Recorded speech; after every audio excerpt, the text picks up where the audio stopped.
2, 1. ¿Listo? Bueno, vamos a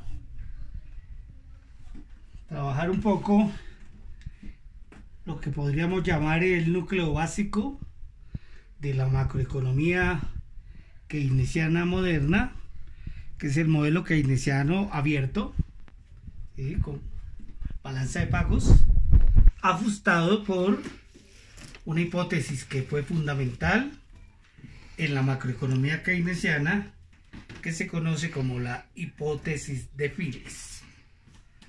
Un poco de historia.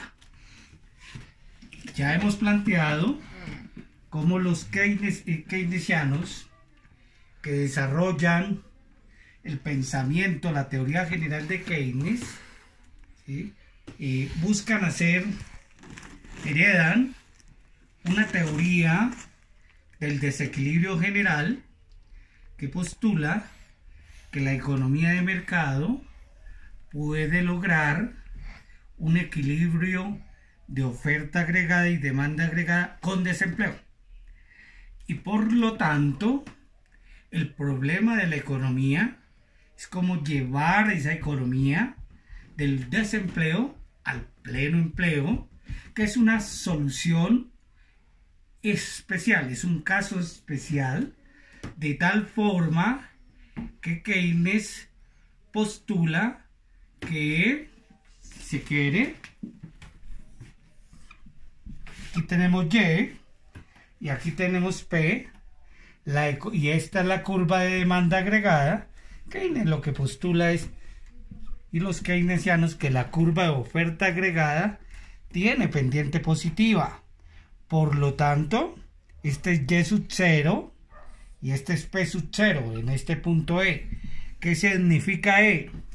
Un equilibrio de oferta agregada con demanda agregada, pero en Y sub 0, y Y sub 0 es U, desempleo. ¿Por qué? Porque la economía neoclásica, este es Y de pleno empleo. Por lo tanto, es este el desempleo. Los teóricos neoclásicos siempre pensaron y han postulado que la curva de oferta agregada clásica tiene pendiente vertical. Es decir, que es independiente del nivel general de precios, porque un cambio en el nivel general de precios, bajo la hipótesis del homo económicus racional, produce que todos los agentes suban en la misma proporción sus precios individuales, de tal manera que los precios relativos reales no cambian, y por lo tanto ese es el mecanismo de ajuste automático que hace que la economía tenga una solución única, la solución de pleno empleo. Entonces se trata de un equilibrio de oferta agregada con demanda agregada, aquí N', ¿sí? De pleno empleo. Entonces, los clásicos dicen que hay equilibrio de oferta agregada, demanda agregada en pleno empleo. Y los keynesianos, está la curva de oferta keynesiana, por eso postulan la pendiente positiva. ¿Qué significa eso? Que en los keynesianos la oferta agregada es igual a la demanda agregada en Y sub 0, que contiene desempleo. Entonces, ¿qué sucede? Que la economía puede en los keynesianos estar aquí, o también aquí en el pleno empleo, como caso especial. Eso significa que la pregunta de los keynesianos siempre ha estado aquí. ¿Cuáles son los determinantes del nivel de empleo? Y no aquí.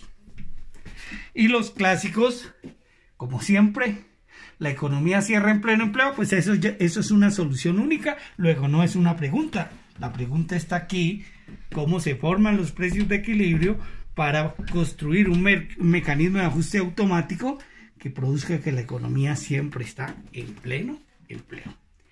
Eso abrió siempre un tema en la teoría macroeconómica, que los keynesianos tenían una respuesta buena sobre Y, pero insuficiente sobre P. Y que los clásicos tenían una buena respuesta sobre P, pero no tenían una respuesta sobre Y.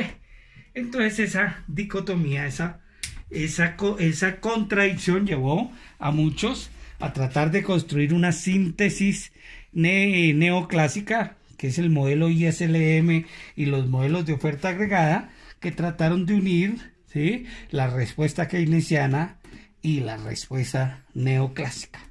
Pero volvamos al problema y al tormento keynesiano. ¿Qué ocurre en una economía abierta? En una economía abierta, el modelo keynesiano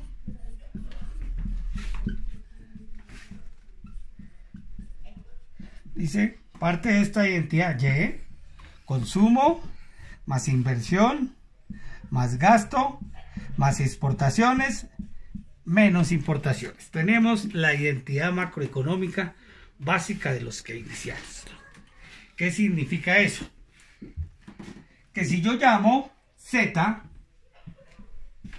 llamémoslo la demanda agregada interna, consumo más inversión más gasto, y llamo B la balanza de pagos, que en este caso es idéntica a la cuenta corriente X menos M, entonces puedo decir que Y es igual a Z más B, que es lo mismo que decir que Y menos Z es igual a B, que a su vez es igual a X menos M. Esta es la proposición ahora básica del modelo macroeconómico keynesiano abierto. ¿Qué significa esto? Significa algo muy importante, que si la economía crece, Z, crece el consumo, crece la inversión o crece el gasto público, que es una variable exógena, por ejemplo, política fiscal expansiva, hace que aumente Z, entonces si aumenta Z, aumenta Y. Pero si aumenta Y, ¿qué pasa ahora? Como las importaciones son de esta forma, una propensión marginal a importar autónoma, unas importaciones autónomas más la propensión marginal a importar en función del ingreso. ¿Qué implica esta función? Que un aumento de Y hace que aumente M. Entonces veamos acá, si aumenta M y las exportaciones a su vez son función del ingreso del resto del mundo, que está dado exógenamente, supongamos las constantes, entonces cuando aumenta Y, aumentan las importaciones y entonces tenemos un déficit fiscal. B es menor que 0. Entonces un aumento de Y lleva siempre a un déficit fiscal. Este es el costo. ¿Sí? ¿Cómo se resuelve ese tema del déficit comercial? ¿Sí? Si aumenta Y. Entonces, la única forma de resolver, de lograr el equilibrio comercial, B igual a 0, aumentando Y, entonces la única forma es con devaluación. ¿Qué produce la devaluación? La devaluación hace que el precio de las exportaciones en dólares caiga y el precio de las importaciones en dólares suba. Entonces, si cae el precio de las exportaciones, ahora aquí meto B. Las exportaciones dependen del ingreso del resto del mundo y del tipo de cambio. Dado el ingreso, si se devalúa, aumentan las exportaciones. Porque con menores precios en dólares, ¿sí?, vendemos más, siempre y cuando el bien sea elástico. Y con mayores precios en dólares de las importaciones, importamos menos. Entonces B, subiendo el ingreso, puede estar en equilibrio o incluso en el superávit. Si el tipo de cambio es fijo, y eso fue lo que sucedió con el acuerdo internacional en Bretton Woods, entonces no nos queda otra, ¿sí?, que usar política comercial. ¿Qué es política comercial? Poner aranceles a las importaciones, que hace que suba el precio, o poner subsidios a las exportaciones para promover exportaciones, o las dos. América Latina en la era keynesiana, como tenía un acuerdo internacional para mantener tipos de cambio fijo y era muy pesimista teóricamente sobre las elasticidades, pensaba que dada nuestra dependencia tecnológica éramos países, ¿sí?, que si subíamos el precio de las importaciones con la devaluación, de todas maneras íbamos a importar bienes de capital muy caros. Entonces, la devaluación nos mata, decían los cepalinos. No había sentido devaluar, entonces adoptamos el tipo de cambio fijo.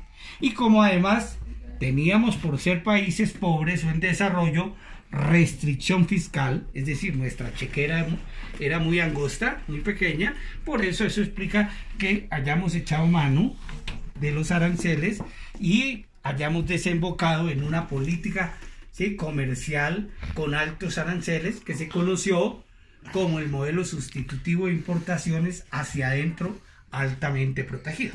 Pero esa es otra historia. Completemos esto.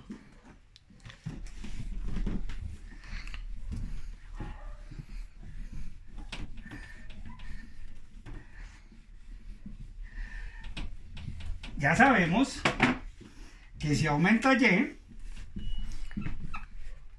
con tipo de cambio fijo, entonces esto produce un incremento de las importaciones y termina produciendo un déficit comercial. Entonces, el pleno empleo tiene un costo, el déficit comercial. Y ya sabemos que se puede solucionar o con devaluación, pero si el tipo de cambio es fijo, no nos queda sino impuestos o subsidios. Para corregir eso, entonces, vamos a tener, por este lado, ¿cómo aumentamos Y? Con política fiscal, gasto, incremento del gasto público, o política monetaria, aumento de MS. Los keynesianos eran más de la fórmula de aumentar la moneda para financiar el gasto, con lo cual se lograba el pleno empleo y que las tasas de interés no cambiaran. Esa fue la fórmula keynesiana para lograr en América Latina, por ejemplo, financiamos monetariamente el déficit fiscal para reactivar, impulsar la economía, es lo que estamos haciendo hoy, ¿sí? Financiando con política fiscal expansiva para reactivar la economía, ¿sí? Pero si lo financiamos con moneda, decían los keynesianos, la tasa de interés no subía, se mantenía constante y eso era bueno para que el impulso económico fuera mayor. Pero como esto nos da un déficit comercial, entonces usábamos política comercial de tarifas, impuestos, aranceles o subsidios, y los europeos usaron subsidios, esa es la política común agrícola europea. Nosotros por la restricción fiscal usamos aranceles. Pero ¿qué pasa? Y esa es la pregunta, cuando aumenta Y con los precios, con la inflación. ¿Qué pasa? Ya vimos en la gráfica anterior, si la pendiente de la curva de oferta agregada es positiva, tiene pendiente positiva, volvamos a la gráfica, esta es Y, esto es P, esta es la curva de demanda agregada keynesiana, esta es la oferta agregada keynesiana, este es Y sub 0, este es el punto de equilibrio, P sub 0. ¿Qué pasa? Y esta es pleno empleo, la clásica. ¿Qué pasa si la economía aumenta el gasto y lo financia monetariamente? La demanda agregada va a subir. ¿Está bien ahí? Y pasamos de este nivel de desempleo casi hacia el pleno empleo. Y en la medida en que sigamos aumentando la demanda agregada, nos acercaremos al pleno empleo. ¿Pero qué le pasa a los precios? Suben. Entonces la idea keynesiana era que un aumento en el ingreso, dada la pendiente de la curva positiva, aumentaba los precios. Es decir, el costo era inflación. ¿Cómo se resolvía el problema? pues con una política de ingresos y salarios que implicaba que los trabajadores renunciaran al alza de salarios, los empresarios no subían los precios y el gobierno subsidiaba bienes y servicios públicos básicos en un pacto social. Entonces, esa es la combinación macroeconómica típica de los keynesianos: aumentar la moneda y el gasto para mover la economía del desempleo al pleno empleo, pero como hay déficit, un costo comercial, de déficit comercial, le meten política arancelaria o subsidios o devalúan si se puede devaluar, ¿sí? Y dado que hay un costo inflacionario, una política, un pacto social, una política de ingresos y salarios para neutralizar la inflación. Es decir, que si aumenta Y, tenemos déficit comercial e inflación. Déficit, esto es menor que cero. ¿Qué resuelve que sea igual a cero? La política macroeconómica. ¿Cuál era la solución clásica? La solución clásica es que si se deja el mercado libre, en la economía yendo hacia el pleno empleo, logra el equilibrio comercial y no hay costos ni comerciales ni inflacionarios si se deja libre. Los keynesianos eran lo contrario. Si aumentaba Y, teníamos un déficit y una inflación. Como eso no es recomendable y deseable, la política, la intervención del Estado es la que resuelve el problema.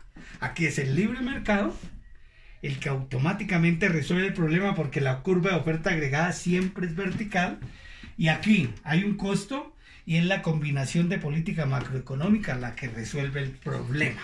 Entonces, buena parte del debate clásico, neoclásico, es si la curva de oferta agregada tiene pendiente positiva o es vertical, independiente de los precios.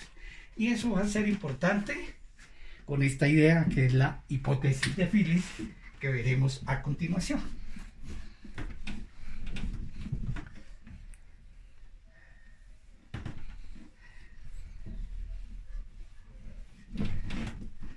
¿Qué dijo Phillips?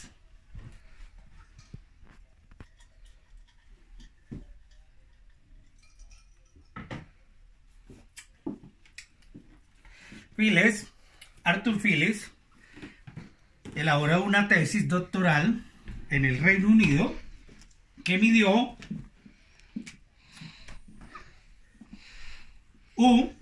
la tasa de desempleo y los salarios nominales, y encontró para el Reino Unido algo importante, que la curva de Phillips se comportaba así: a medida que aumenta la tasa de desempleo, caen los salarios. Eso fue importantísimo empíricamente. Por primera vez había una serie, un análisis sobre el mercado laboral de largo plazo que medía la relación entre el mercado laboral y la tasa de salarios. Digamos que desde el punto de vista teórico, esta curva coincidía mucho incluso con la idea marxista. Los marxistas siempre han sostenido que en el desarrollo capitalista los empresarios compran maquinaria y equipo, invierten en capital físico, y eso genera desempleo, que es lo que llamó Marx el ejército de reserva, y al existir mucho desempleo, los salarios bajan hasta el nivel de subsistencia, que lo llamó la explotación del trabajo, la plusvalía, la pauperización de los trabajadores, y por lo tanto a los trabajadores no les quedaba más que romper sus cadenas de explotación. Eso de Phillips ya estaba en marzo. Incluso postuló algo: los salarios se comportan así. Es decir, dependen de un componente autónomo y de la variable fundamental, la tasa de desempleo. Si esto aumenta, esto cae. Por eso la derivada parcial es cero, menor que cero, y el parámetro aquí es negativo. Bueno, Pero ¿por qué se volvió importante la hipótesis de Phillips? Porque se escribió en un momento oportuno. ¿Y por qué era oportuno? Porque los keynesianos estaban atormentados con una crítica de los clásicos que sostenía, ¿sí?, que a los keynesianos, ¿sí?, les faltaba una ecuación de precios de equilibrio. Recordemos de nuevo que como los keynesianos centraron la pregunta y la solución macroeconómica en la abscisa, es decir, en los determinantes de empleo, entonces el problema que tenían era ¿qué determina el nivel general de precios? P. Ese era el problema, la inflación. ¿Por qué? Porque la teoría clásica tenía una respuesta. La inflación depende de la teoría cuantitativa del dinero. ¿Y qué dice la teoría cuantitativa? Esta fórmula M por B igual a P por Q. Si en el corto plazo la velocidad del dinero, que es la tecnología del dinero, está dada y el ingreso en el corto plazo no cambia, entonces P depende de M. Es decir, la inflación es un asunto monetario. Si el Banco Central emite mucha moneda, sube el nivel general de precios. La inflación es un problema monetario. Pero los clásicos iban más allá. Si sube la inflación, todos subimos los precios en la misma proporción y la economía no cambia. Dos ideas maravillosas. La inflación es un asunto monetario, pero la segunda, la inflación no es un problema, porque no cambia el nivel de actividad. Luego, lo mejor que pueden hacer los bancos centrales es tener una cantidad de dinero, ¿sí?, M, que sea igual a la demanda de dinero, de equilibrio monetario, para que todo esté estable, los precios y las tasas de interés. Eso es todo lo que hay que hacer. Pero entonces el problema keynesiano era que si estaban construyendo una teoría keynesiana del empleo, entonces la pregunta es, ¿cuál es la teoría keynesiana de la inflación? ¿Sí? O aceptan la teoría cuantitativa del dinero. Pero si aceptaran la teoría cuantitativa del dinero, entonces no eran tan keynesianos. Era un modelo incompleto. Keynesiano en el empleo y neoclásico en los precios. Ese era un tema terrible. ¿Sí? Los keynesianos no daban respuesta a eso y eso se llamó la controversia de la ecuación faltante o ecuación perdida del modelo macroeconómico keynesiano. Por eso fue importante Phillips. ¿Cómo es posible que una tesis doctoral, ¿sí?, de esta naturaleza se haya convertido en una hipótesis revolucionaria?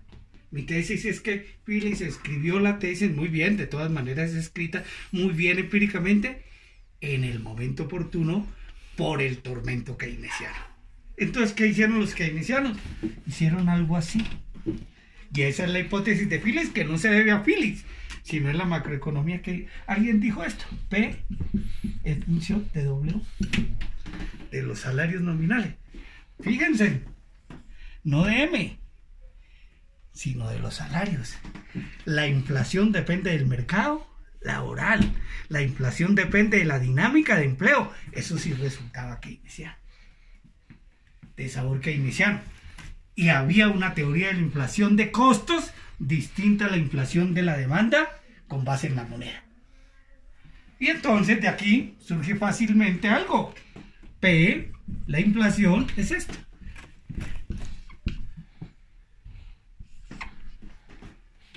Porque, es decir, la inflación depende de cómo se esté comportando la tasa de desempleo.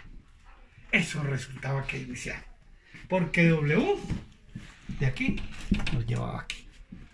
Entonces, esto generaba una predicción. ¿Cuál era la predicción? Si el ingreso sube, vamos a ponerlo aquí. Si el ingreso sube, baja el desempleo. Y si baja el desempleo, suben los salarios. Y si suben los salarios, suben los... Si sube Y, esto cae. Esto sube y entonces suben los precios. De nuevo, esto nos llevaba entonces a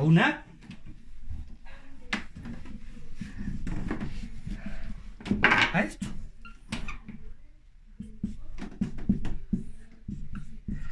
A la curva de oferta agregada keynesiana dependiente positiva. A medida que crece el ingreso, sube la demanda agregada, es inevitable que suban los precios y no nos queda sino intervenir. ¿Cómo? Pues que no suban los salarios. Si no suben los salarios, no suben los precios. Pero ¿cómo logramos esto? Con un pacto social, con una política de ingresos y salarios.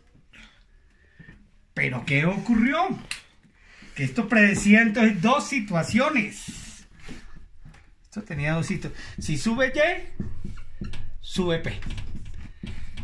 El costo del crecimiento es la inflación. Y si baja Y, es decir, hay mucho desempleo, que es la recesión, cae P. Esto es recesión con deflación. Esto fue la gran crisis del 29. Es también lo que está ocurriendo hoy. Entonces, el keynesianismo explicaba muy bien la Gran Depresión, que fue el momento económico memorable, ¿sí?, del la segunda parte del siglo XX, y explicó la era keynesiana, en donde la economía estaba en un boom, pero había un costo de inflación que se resolvía con una gran concertación social entre sindicatos, empresarios y gobierno. Pacto de la Moncloa, por ejemplo, en España. Entonces había dos. La relación entre el ingreso y la inflación es directa. Pero ¿qué ocurrió en 1970?